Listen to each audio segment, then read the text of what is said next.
Hi everyone, welcome back to my YouTube channel. और आज इस वीडियो में हम देखने वाले हैं what is Azure DNS.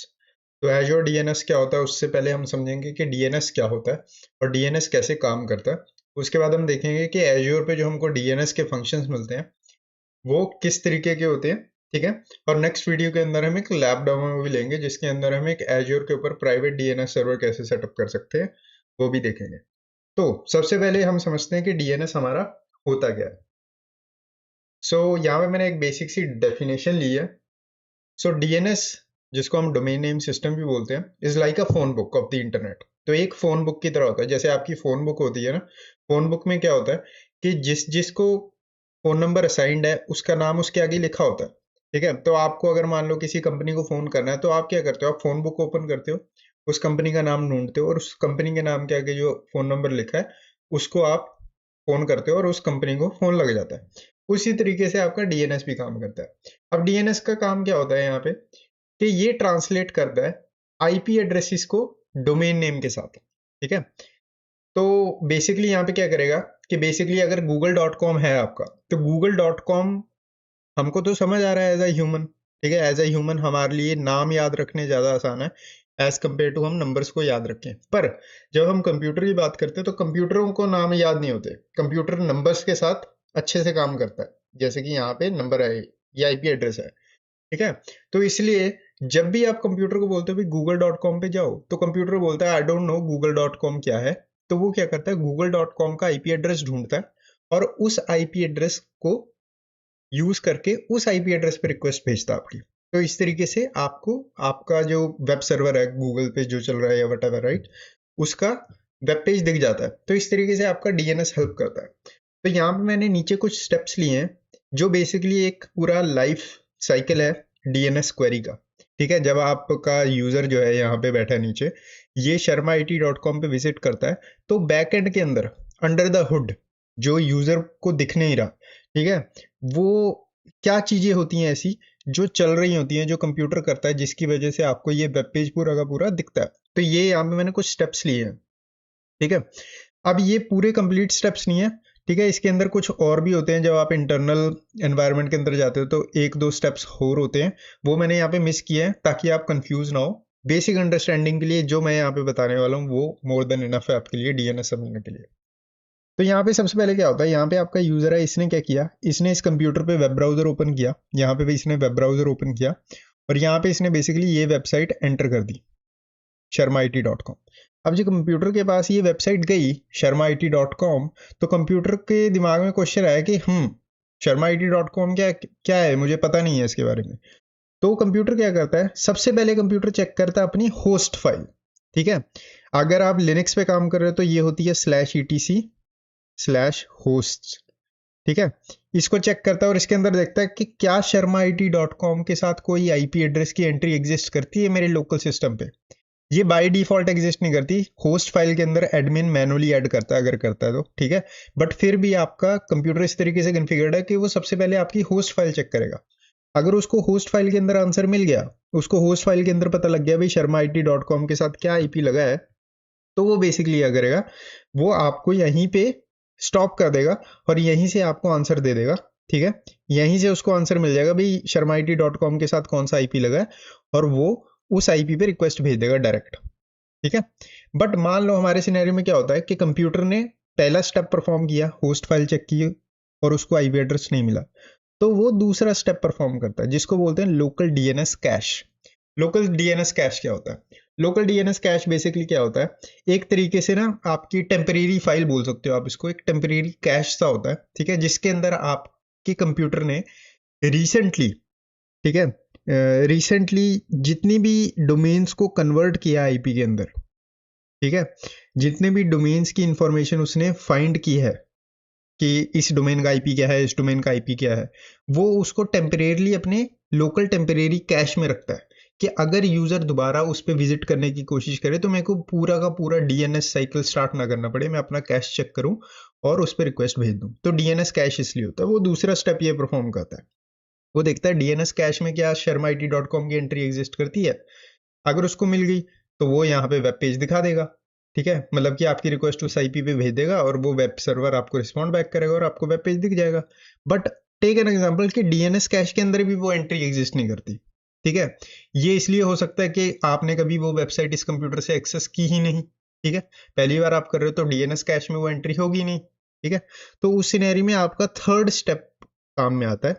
Third step क्या होता है, जब भी आप कमांड डालते हो, जैसे कि अगर मैं आपको अपने इसके अंदर एग्जांपल दूं कि जैसे ये कंप्यूटर होता है, कंप्यूटर जब भी आप सेटअप करते हो नेटवर्क में तो क्या चीजें सेटअप करते हो, आईपी एड्रेस देते हो कंप्यूटर को, सबनेट मास्क देते हो कंप्यूटर को, ठीक है। उसके बाद आप बताते हो डिफॉल्ट गेटवे क्या है, उसके बाद आप ये तीन चीजें बताते हो, उसके बाद आप नीचे सेक्शन होता है जिसमें आप बताते हो भाई डीएनएस सर्वर कौन सा यूज करना है कंप्यूटर को।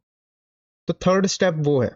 थर्ड स्टेप में क्या करता है, थर्ड स्टेप में कंप्यूटर को पता लग गया भी मेरे को लोकल सिस्टम में कोई इंफॉर्मेशन नहीं मिल रही डोमेन से आईपी की, तो मैं क्या करूंगा, मैं अपना ये जो आईपी कॉन्फ़िगरेशन है इसमें चेक करता हूँ कि डीएनएस एड्रेस कौन सा है, डीएनएस सर्वर कौन सा कॉन्फ़िगर किया गया है मेरे लिए। फिर ये मान लो यहाँ पे फॉर एग्जांपल कोई भी डीएनएस सर्वर हो सकता है 1.1.1.1 फॉर एग्जांपल, ठीक है। तो ये बोलेगा अच्छा ये वाली जो रिक्वेस्ट है ये मैं भेज दूंगा 1.1.1.1 पे, और इसको बोलूंगा मेरे को sharmaIT.com के साथ कौन सा आईपी एड्रेस लगा है मेरे को बता दो। तो थर्ड स्टेप में ये होता है। अब इस सिनेरियो में क्या होगा, मान लो ये डीएनएस सर्वर जो है ये अगर वो सर्वर है जिस पे sharmaIT.com के सारे रिकॉर्ड्स एग्जिस्ट करते हैं, तो यहीं पे आपका ये डीएनएस सर्वर रिस्पॉन्ड बैक करेगा और बोलेगा ओके ये आईपी एड्रेस है sharmaIT.com का और आप अपना काम आगे शुरू करो जो भी आपको क्या करना है, ठीक है। बट अगर ये ऑथोरेटिव डीएनएस सर्वर नहीं है, अब ऑथोरेटिव डीएनएस सर्वर कौन सा होता है, ऑथोरेटिव डीएनएस सर्वर होता है जहां पे आपके डोमेन के सारे रिकॉर्ड एग्जिस्ट करते हैं। अब डोमेन कैसे खरीदते हो आप, मान लो आप गोडैडी वेबसाइट पे गए और वहां पे उन्होंने बोला मेरे को sharmaIT.com डोमेन चाहिए, गोडैडी चेक करेगा देखेगा भाई sharmaIT.com मैंने किसी और को तो नहीं दिया होगा, किसी और ने तो नहीं खरीदा, मान लो किसी और ने नहीं खरीदा, तो आप उसको पैसे देके यहाँ पे पैसे दिया आपने और डोमेन खरीद लिया। उसके बाद आप क्या करते हो, उस डोमेन के लिए एक नेम सर्वर्स वगैरह होते हैं जिसके ऊपर आप अपने रिकॉर्ड्स बनाते हो कि भाई अच्छा sharmaIT.com का ये आईपी एड्रेस होगा, उसके बाद अगर सब डोमेन बनाया मान लो test.sharmaIT.com का ये आईपी एड्रेस होगा, इस तरीके से आप रिकॉर्ड बनाते हो। जहां पे आप ये सारे रिकॉर्ड बना रहे हो डोमेन के, उसको ऑथोरेटिव डीएनएस सर्वर बोला जाता है सिंपली, ठीक है। अब इस सिनेरियो में मान लो ये जो लोकल सर्वर लोकल डीएनएस है, लोकल डीएनएस नहीं सॉरी, आपका जो ये कॉन्फ़िगर डीएनएस है इस पे ये ऑथोरेटिव नहीं है, ठीक है, ये sharmaIT.com को होस्ट नहीं कर रहा। तो इस सिनेरियो में ये बोलेगा कि मुझे नहीं पता sharmaIT.com क्या है कैसे है, तो ये क्या करता है आगे ये रिक्वेस्ट भेज देता है रूट डीएनएस सर्वर्स को। रूट डीएनएस सर्वर कौन से होते हैं, बेसिकली आपके जो .com हो गया ना, तो .com के जितने भी वो ढूंढ रहा है, मतलब कि .com की जितने भी डोमेन्स हैं, ठीक है, ये टॉप लेवल डोमेन होता है .com, ठीक है। उसके बाद sharmaIT.com जो हुआ ये सेकंड लेवल डोमेन होता है, अगर test.sharmaIT.com हुआ वो थर्ड लेवल डोमेन होता है। तो इस तरीके से आपका होता है, ठीक है। बट सब डोमेन बोलते हैं जिसको हम बेसिकली। तो यहाँ पे ये क्या करेगा, यहाँ पे आपका ये जो सर्वर है ये बोलेगा मेरे को sharmaIT.com नहीं पता, तो लेट्स सेंड दिस रिक्वेस्ट, इस रिक्वेस्ट को हम भेज देते हैं जो कि हमारा स्टेप नंबर 4 है, रूट डीएनएस सर्वर पे .com पे भेजूंगा मैं। तो .com के जितने भी इंफॉर्मेशन संभाल रहा है जो भी सर्वर, उस पर रिक्वेस्ट चाहिए और उसको ये पूछा जाएगा कि sharmaIT.com का ऑथोरेटिव डीएनएस सर्वर कौन सा है, तो ये ढूंढ के दे देगा वो, ये बोलेगा ओके sharmaIT.com का ऑथोरेटिव डीएनएस सर्वर ये है, ठीक है, ये वाला। अब इस सिनेरियो में यहाँ पे ये हो सकता है या तो ये रिस्पॉन्ड बैक कर देगा कि ये ऑथोरेटिव डीएनएस सर्वर है और आप अपनी रिक्वेस्ट इस पे भेज दो, या फिर दूसरा हो सकता है कि जिसके अंदर ये आपके बिहाफ पे रिक्वेस्ट भेज के यहाँ पे पूछ सकता है कि भाई sharmaIT.com का आईपी एड्रेस ये कंप्यूटर मांग रहा है इसको वापस कर दो। इस तरीके से काम करते हैं अंडर द हुड इस तरीके से। बट एट द एंड गोल हमारा क्या है, गोल हमारा है आईपी एड्रेस निकालना, ठीक है। अब यहाँ पे मैंने सब क्लियर कर दिया, बट हम इस स्टेप पे हैं, ठीक है, इस स्टेप पे। तो इस पे हमने रिक्वेस्ट भेजी टॉप लेवल वाले को और इसको बोला भाई sharmaIT.com का ऑथोरेटिव डीएनएस सर्वर कौन सा है, यहाँ पे ये रिस्पॉन्ड बैक करता भाई ऑथोरेटिव डीएनएस सर्वर है ये वाला, इस पे अपनी रिक्वेस्ट भेज दो। तो यहाँ पे आपका जो ये जो सर्वर है ये 5th स्टेप परफॉर्म करेगा, जहाँ पे आपकी रिक्वेस्ट जाएगी यहाँ पे ऑथोरेटिव डीएनएस सर्वर पर, उससे पूछा जाएगा भाई sharmaIT.com का आईपी एड्रेस क्या है, और ये बोलेगा भाई sharmaIT.com का आईपी एड्रेस है 10.10.10.10, ठीक है। अब यहाँ पे आपको sharmaIT.com का आईपी एड्रेस मिल गया, तो यहाँ से ये सर्वर बता देता है 10.10.10.10, ये सर्वर वापस बोल देता है इसको 10.10.10.10। अब इसको पता चल गया भाई 10.10.10.10 पे रिक्वेस्ट भेजनी है अगर sharmaIT.com की बात हो रही है, और यहाँ पे ये आपका sharmaIT.com है। तो यहाँ से आपकी जो वेबसाइट है ये रिक्वेस्ट इस तरीके से चली जाएगी और यहाँ से आपको इस तरीके से वेब पेज दिखा दिया जाएगा। अब क्योंकि हमारा जो कंप्यूटर है वो sharmaIT.com को एक बार विजिट कर चुका है, अब उसको आईपी एड्रेस पता है, तो ये क्या करेगा, कुछ टाइम के लिए इसको लोकल डीएनएस कैश में स्टोर कर लेगा, इस तरीके से कैश के अंदर स्टोर कर लेगा। तो नेक्स्ट टाइम अगर आपका यूजर दोबारा sharmaIT.com पे जाने की कोशिश करेगा तो वो स्टेप 2 पे ही रुक जाएगा। स्टेप 2 पे देखेगा अच्छा इसका आईपी एड्रेस ये है और रिस्पॉन्ड बैक कर देगा। अब आपका क्वेश्चन यहाँ पे ये आता है कि कितने टाइम के लिए लोकल डीएनएस कैश में ये जो sharmaIT.com की एंट्री है एग्जिस्ट करेगी, ये आपका डिफाइन किया जाता है टीटीएल वैल्यू से। ठीक है, जब भी आप ऑथोरेटिव डीएनएस सर्वर पे, ये आप नहीं करते, ये वो करता है जो उसका डोमेन मैनेज कर रहा है। तो यहाँ पे मान लो आप एडमिन हो sharmaIT.com के, ठीक है, और आप इस सर्वर पे एक्सेस ले सकते हो और इस सर्वर पे आप अपने रिकॉर्ड्स बना सकते हो। तो यहाँ पे जब भी आप रिकॉर्ड बनाते हो ना, तो उसके अंदर कुछ चीजें बताते हो आप। सबसे पहले आप बताते हो क्या नाम रख रहे हो उस रिकॉर्ड का, टाइप ए का रिकॉर्ड बना रहे हो, टाइप ए का होता है IPv4 एड्रेसेस के लिए, और एक होता है आपका ट्रिपल ए होता है या 4A होता है, समथिंग लाइक दैट, बट वो होता है आपका IPv6 एड्रेसेस के लिए, सिंपल। तो मान लो टाइप ए का रिकॉर्ड बना रहे हो, उसमें आप बताते हो कि अच्छा sharmaIT के लिए रिकॉर्ड बना रहा हूँ मैं और आईपी एड्रेस होगा ये। उसके बाद आप बताते हो TTL value. TTL value usually 60 seconds 360 seconds कुछ ऐसा होता है। ये टीटीएल वैल्यू बताती है कि जब भी कोई आपसे रिक्वेस्ट करेगा, क्वेरी करेगा इस इंफॉर्मेशन की, इस रिकॉर्ड की, तो उसको रिकॉर्ड तो देना ही है, साथ में टीटीएल वैल्यू भी देनी है। टीटीएल वैल्यू कहेगी कि यहाँ पे मान लो 60 सेकंड लिखा है, तो 60 सेकंड का मतलब है कि इस कंप्यूटर को बोल दो कि अगर आप इसको अपनी लोकल डीएनएस कैश में स्टोर कर रहे हो तो सिर्फ 60 सेकंड के लिए करो। तो ये जो कितनी देर के लिए कैश होगा वो टीटीएल वैल्यू के बेस पे डिफाइन किया जाता है। तो इस तरीके से आपका डीएनएस काम करता है ऑन हायर लेवल। बीच में कुछ डिफरेंट स्टेप्स होते हैं इंटरनल डीएनएस के। हमारा मेन फोकस, क्योंकि वो जो स्टेप्स इंटरनल डीएनएस वाले बता रहा हूँ वो आपके ऑन प्रेम एक्टिव डायरेक्टरी में ज़्यादा रोल निभाते हैं एज कम्पेयर टू जब हम बात करें एज्योर पब्लिक या फिर प्राइवेट डीएनएस की। बट ये आपका मेन है जो आपको समझने की ज़रूरत है। अगर आपको ये समझ आ गया तो आपको डीएनएस में कोई दिक्कत नहीं आएगी, ठीक है। बट अगर आप दूसरा जो प्रोसेस है वो मैं बता रहा हूँ इंटरनल नेटवर्क वाला, कि internal on Prem active directory पे डीएनएस कैसे काम करता है, उसके लिए मैंने एक सेपरेट वीडियो बनाई हुई है प्रॉपर डीप इन डिटेल, वो सिर्फ डीएनएस के ऊपर वीडियो, आप उसको देख सकते हो for further information. But for now हमको बस यही चाहिए, ठीक है। अब नेक्स्ट चलते हैं नेक्स्ट स्लाइड पे। और यहाँ पे मैंने सिंपल बताया कि एज्योर डीएनएस क्या करता है। एज्योर डीएनएस हमको सपोर्ट देता है both internet facing DNS domains and private zones, ठीक है। अब प्राइवेट जोन्स क्या है? प्राइवेट जोन आपके होते हैं जो इंटरनल डीएनएस होता है बेसिकली, जो इंटरनेट पे एक्सपोज नहीं कर रहे आप, ठीक है। और इंटरनेट फेजिंग के जो आप इंटरनेट पे एक्सपोज कर रहे हो, जैसे कि मैंने बताया कि मान लो आपने क्या किया, आपने sharmaIT.com खरीदना था, आप GoDaddy पे गए, GoDaddy पे जाके आपने बोला कि भी मेरे को sharmaIT.com खरीदना है, GoDaddy ने आपको sharmaIT.com दे दिया। फिर GoDaddy आपको ये भी पूछता है कि क्या आप sharmaIT.com के रिकॉर्ड यहाँ पे बनाना चाहते हो, मेरे ऊपर ही बनाना चाहते हो? तो यहाँ पे आप बोलते हो नहीं नहीं नहीं, मैं आपके ऊपर अपने रिकॉर्ड नहीं होस्ट करूंगा, मैं एज्योर पब्लिक डीएनएस की जो सर्विस है उसको कॉन्फ़िगर करूंगा। तो आप अपने एज्योर पोर्टल पे लॉगिन करते हो, पब्लिक डीएनएस पे जाते हो और वहां पे जाके आप बेसिकली कॉन्फ़िगर करते हो sharmaIT.com की एक एंट्री डाल देते हो कि भाई इस sharmaIT.com के लिए मैं ये पब्लिक डीएनएस यूज करने वाला हूँ। और GoDaddy पे आप बता देते हो कि भाई जो नेम सर्वर है वो यहाँ पे होस्ट कर रहे हैं, ठीक है। तो अब ऑथोरेटिव डीएनएस सर्वर हमारा एज्योर पे है, ठीक है, जिसको हम मैनेज कर रहे हैं खुद, ताकि हमको गूगल पे GoDaddy पे ना जाना पड़े। उसके बाद आप जो भी रिकॉर्ड बनाओगे आप सीधे एज्योर पब्लिक डीएनएस पे बनाते हो। तो यहाँ पे अगर कोई भी इंटरनेट से रिक्वेस्ट आती है तो GoDaddy पे नहीं जाएगी, वो आप पे जाएगी, यहाँ पे एज्योर पे, जिसको आप मैनेज कर रहे हो। तो इस तरीके से अब आपका क्वेश्चन आएगा कि भाई हम एज्योर पे क्यों बनाए जब हमको GoDaddy ये ऑप्शन दे रहा है। तो ये कॉम्प्लायंस का आ जाता है। कई बार आप नहीं चाहते कि थर्ड पार्टी के ऊपर आप अपने डीएनएस रिकॉर्ड्स वगैरह कन्फिगर करो। सेकेंड आपका आ जाता है कि भाई सिक्योरिटी अगेन, राइट।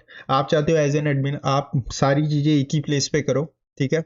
और जिसको आप मैनेज कर सको, ठीक है। क्योंकि एज्योर पे जो आप डीएनएस बना रहे हो, रिकॉर्ड्स बना रहे हो, उसका फुल कंट्रोल आप पे है, आपके पास है, पूरा प्रॉपर मैनेज कर सकते हो, नेम सर्विस वगैरह सब कर सकते हो, राइट।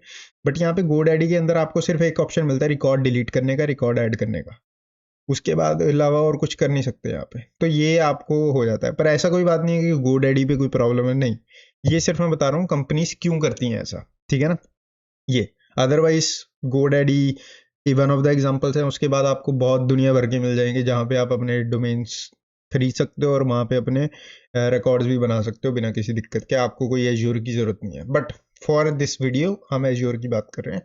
तो यहाँ पे मैंने बताया एज्योर पब्लिक डीएनएस के अंदर क्या है, hosting service for DNS domains. By hosting your domain in Azure you can manage your DNS records by using same credentials, APIs, tools and billing as your Azure service. As I said कि आपको ये सारे चीज़ों का support मिलता है, मतलब कि आप प्रॉपर तरीके से कंप्लाइंट रहते हो, आप प्रॉपर तरीके से, आपके पास एक ऑडिटिंग वे होता है, राइट। एज्योर के ऊपर अगर बना रहे हो और आप प्रॉपर तरीके से ऐसे कर सकते हो कि अच्छा ये यूज़र हैं, इन यूज़र्स को मैंने IAM परमिशंस दी हुई हैं और ये यूज़र जाके डीएनएस के अंदर कोई छेड़खानी कर सकते हैं और कोई नहीं कर सकता। और कल को कोई दिक्कत आई तो आप एज्योर के थ्रू ही ऑडिट कर सकते हो, राइट, क्योंकि ऑडिटिंग हो रही है वहाँ पे। तो आप जा सकते हो, अच्छा किसने चेंज किया था, तो आपके लिए ईजी हो जाता है इस तरीके से जब सारी चीज़ें एक ही जगह पे होती हैं। सेकंड, आपको एज्योर प्राइवेट डीएनएस भी देता है। प्राइवेट डीएनएस किस लिए दिया जाता है? प्राइवेट डीएनएस दिया जाता है आपके वर्चुअल नेटवर्क्स के लिए। जैसे कि मैंने बताया, वर्चुअल नेटवर्क आपके इंटरनेट पे एक्सपोज नहीं होते, क्लोज्ड होते हैं, right. Virtual network basically private network ही होता है जो आपका क्लाउड पे बना है। तो आपको उस प्राइवेट नेटवर्क के अंदर भी डीएनएस रेजोल्यूशन कराना है, तो इसलिए एज्योर प्राइवेट डीएनएस होता है। ये काइंड ऑफ जैसे आपका ऑन प्रेम पे लोकल डीएनएस सर्वर होता है ना, उस तरीके से आपका एज्योर प्राइवेट डीएनएस है, बस। और कुछ इसमें ज़्यादा कंफ्यूज होने की जरूरत नहीं है। थर्ड, आपका डीएनएस प्राइवेट रिजॉल्वर। अब सर्विसेज, जी मान लो कोई सर्विस बनाई है आपने एज्योर पे, उसको आप अनेबल करना चाहते हो कि वो आपके प्राइवेट डीएनएस सर्वर से या जोन से इंफॉर्मेशन ले सके, ठीक है। या फिर आपके यहाँ पे private zones from on premises से इंफॉर्मेशन लेना चाहते हो, अगर आपका ऑन प्रेमिसिस पे कोई डीएनएस सर्वर है, तो आप उस सिनेरियो में इसका यूज करते हो, एज्योर डीएनएस प्राइवेट रिजॉल्व का, ठीक है। तो इस तरीके से ये तीन आपके फीचर्स जो हैं आपको एज्योर डीएनएस के साथ मिलते हैं, और ये तीनों फीचर्स आपके बहुत इंपॉर्टेंट है। अगर आपको इतना समझ आ गया तो यू आर गुड। अब हम जो लैब डेमो करेंगे, उस लैब डेमो के अंदर हमारा मेन फोकस होगा एज्योर प्राइवेट डीएनएस के ऊपर। हम पब्लिक डीएनएस कॉन्फ़िगर नहीं करेंगे। मैं आपको एक एग्जांपल दूंगा पब्लिक डीएनएस का कि कैसे हम किसी सर्विस को या किसी वर्चुअल मशीन को एक पब्लिक डीएनएस रिकॉर्ड दे सकते हैं। बट पब्लिक डीएनएस एक्चुअल में कैसे कॉन्फ़िगर किया था वो मैं नहीं बताने वाला, ठीक है। वन ऑफ द रीजंस कि मेरे को एक डोमेन बाय करना पड़ेगा, डोमेन बाय करने के बाद मेरे को उसको रजिस्टर करना पड़ेगा और उसके अंदर और बहुत चीज़ें हैं, ठीक है। तो इसलिए मैं उसको नहीं बताने वाला। बट थियोरेटिकल वे में एज्योर डीएनएस क्या होता है, एज्योर पब्लिक डीएनएस क्या होता है, एज्योर प्राइवेट डीएनएस क्या होता है, डीएनएस रिजॉल्ट कैसे काम करता है, ये सब मैंने बता दिया, जो कि आपको इंपॉर्टेंट है अगर आप AZ-104 एग्जाम के लिए प्रिपेयर कर रहे हो या फिर रियल वर्ल्ड के लिए प्रिपेयर कर रहे हो, ठीक है। तो इस वीडियो में बस इतना ही। वीडियो को यहीं ख़त्म करते हैं। वीडियो को लाइक करें, चैनल को सब्सक्राइब करें। मैं मिलता हूँ आपको नेक्स्ट वीडियो में।